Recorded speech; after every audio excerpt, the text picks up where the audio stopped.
Hi there, my name is Emma, and in today's lesson we're going to look at a very common mistake ESL students make. We're going to look at when you have the verb stopped and it's followed by either an infinitive or a gerund. Okay, so before I explain what all of this means, I'd just like to say thank you to Charles from Venezuela for suggesting this video on Facebook. Okay, so shout outs to Charles.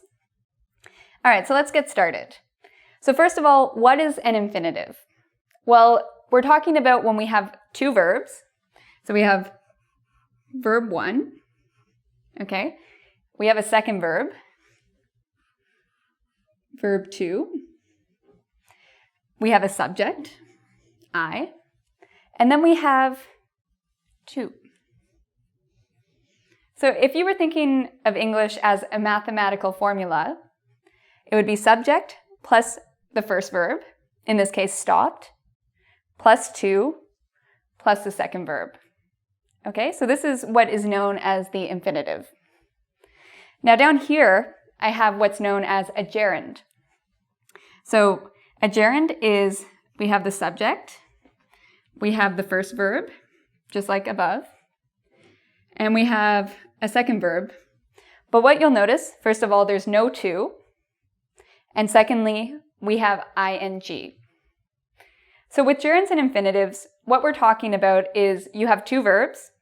Sometimes a verb, the first verb, is followed by a second verb with ing, and sometimes it's followed with a to and a second verb. Okay, so we're going to look at just one verb in this video, stop. Because if we use the infinitive, or if we use the gerund, it changes the meaning. So let's get started. I have a sentence here. I stopped to talk. So what does this mean? Well, I have my friend Bob here. Okay? Now, I'm just going to move over here. I'm walking down the street. That's my first action. I'm walking. And I stop. So, first action, in this case, I was walking. Second action, I stop. So I stop walking. And third action, I say, hi, Bob.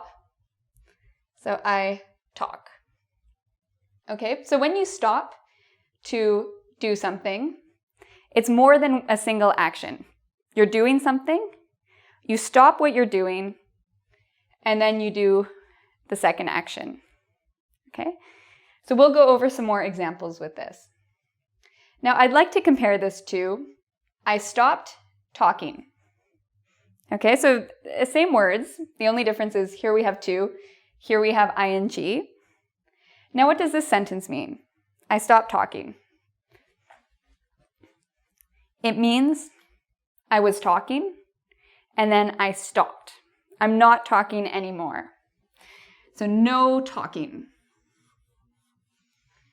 Okay, so let's look at some more examples to understand the difference between these two sentences. Okay, so I now have the sentence, I stopped to smoke. Do you think this is an example of an infinitive or a gerund? Well, if you notice, we have to. This is our hint.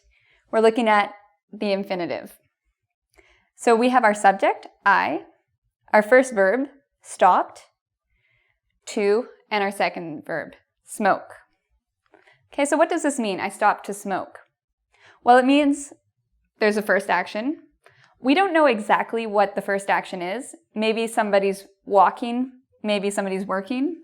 So we're just going to guess at this point. We'll say the first action is somebody is walking. Okay? The second action is they stop walking. Okay, and the third action is they do this to smoke. So it's three actions. You're doing something, you stop doing it, and then the reason you stop doing it is for this purpose, for the third one. So I walk, I stop walking, and I smoke. This means I stopped to smoke. Okay? So this is different than I stopped smoking. So this is an example of the gerund. We have our ing. You'll notice the subject, I, the first verb, stopped, and the second verb, smoking. ing is key here. Okay, so what is the first action? We don't know what the first action is. Or we do, sorry. The first action is smoking. Okay? So the first action is what you were originally doing. The second action is no smoking. So you stop smoking. Okay?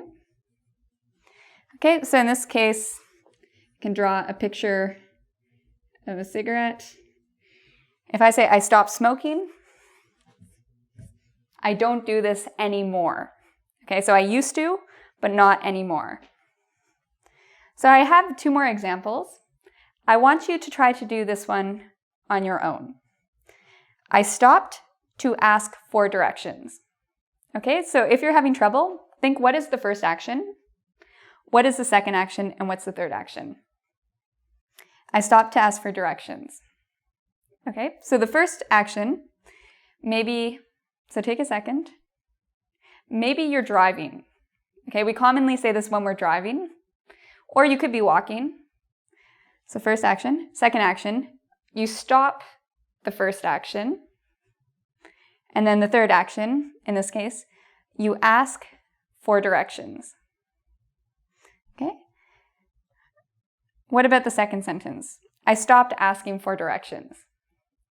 What does this mean?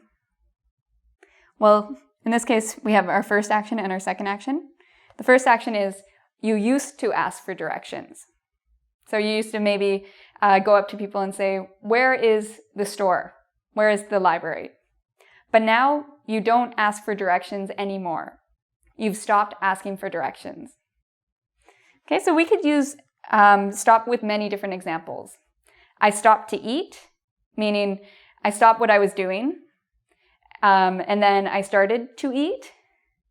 Or we could say I stopped eating, meaning I used to eat, but now I don't.